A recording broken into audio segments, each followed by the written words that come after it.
In case the badges haven't already tipped you off, this is a BMW i8.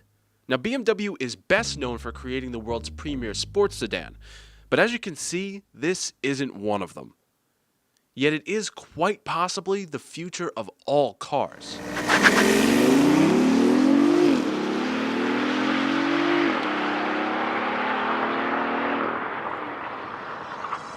So what exactly makes this car so special?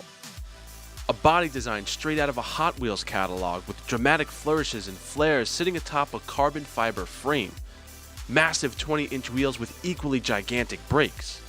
Doors that open upwards instead of out. A team of electric motors and a gas engine producing serious power, and an all-wheel drive system that lets you take corners far faster than you'd ever thought possible.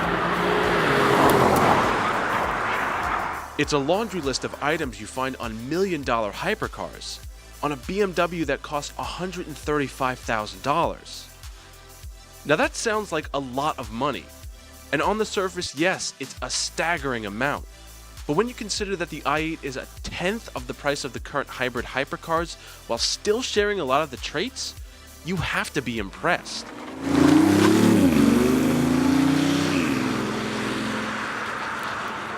Yes, the current top cars, the LaFerrari, the McLaren P1, and the Porsche 918, they're better in every way that matters on a track. But they are hypercars for the hyper-wealthy. Sure, the i8 isn't cheap in any way, shape, or form.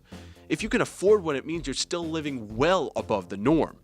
But the i8 takes some of the same ideas, combining regenerative batteries and electric motors with all-out supercar performance. And it'll still turn heads like any of its much more expensive compatriots. If anything, it might even be better at it. This car is just designed so differently from everything else on the road. It's like showing up in the 80s with a Lamborghini Aventador. I mean, people are gonna notice you. If you park the i8 in a populated area for more than 30 seconds, you will attract a crowd. But it's not like an impromptu car show or anything.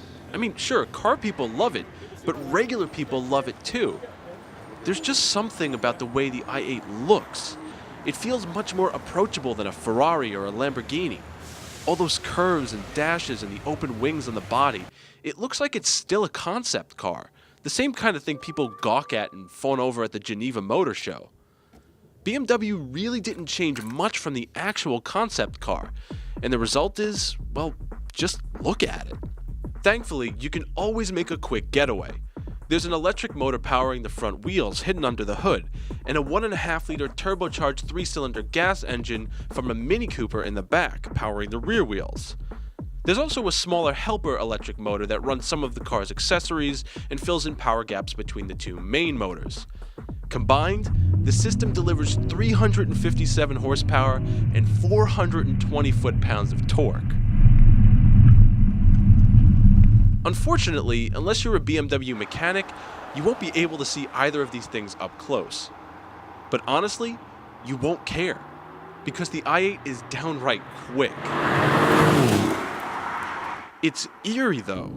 There's no drama like traditional high-powered big-turbo small-engine setups. There's some faked piped-in engine noise, but other than that, you're hard-pressed to realize how fast you're actually going. There's so little give in the suspension and the power is so linear that you sort of just whisk along. So the i8 is really powerful on paper, so you might imagine it's, difficult to drive, but honestly, this thing is the easiest thing in the world. Inside the i8, there's a fairly familiar steering wheel, a standard issue BMW gear shift, the infamous iDrive system, and some paddles, but that's about all there is to the controls. For all intents and purposes, it feels like a car. You don't have to pay it any special attention or worry that you'll accidentally accelerate at 1,000,000 miles an hour.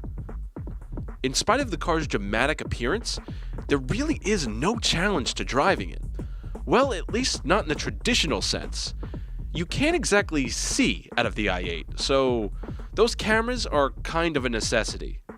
Add to that the beautiful but awkward butterfly doors, and getting in and out of the car is a bit of a challenge. Now, inevitably, the i8 will be compared to the Tesla Model S, because it has batteries and you can charge it. But it's nothing like a Model S. It's low and agile, never mind the presence of a gas engine. It's actually pretty entertaining on a decent road, even if its all-wheel drive setup is a bit overbearing. It's still pretty neutral, even with a set of snow tires on like we have now. I mean, it's all-wheel drive, so it's great. There's a lot of grip, but don't expect it to go sideways or anything. The car really, really doesn't want to do that. Still, it's great fun tearing through the mountains in a hybrid.